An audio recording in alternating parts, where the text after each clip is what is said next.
And then me Jeremy a bang 37 GPRTU for a state be what Ayi Kai Doblo.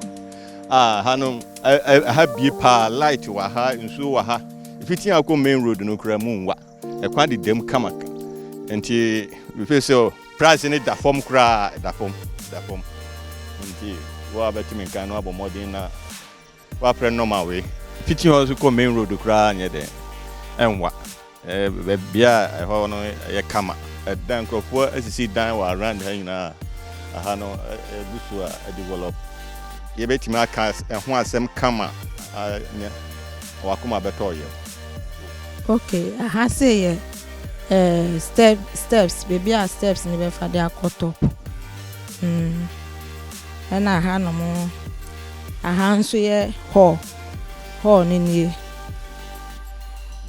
hall ni nie aha ye hall aha ye visitors washroom aha say visitors washroom visitors washroom and aha ye 2 bedroom aha ye 1 room with toilet and bathroom and the toilet and bathroom so na wa so nti aha ye 1 room na yaba aha ye kitchen na storeroom aha ye storeroom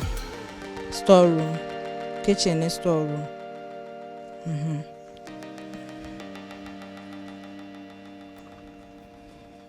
nti babe aha ye corridor I dey be fa call master bedroom nti aha na ye master bedroom ni the toilet and bathroom so na e wo ho no mo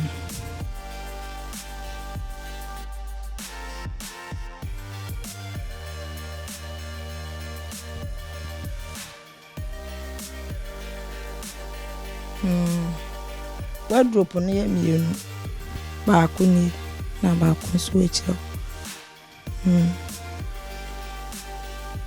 0242 91 4639 0242 91 4639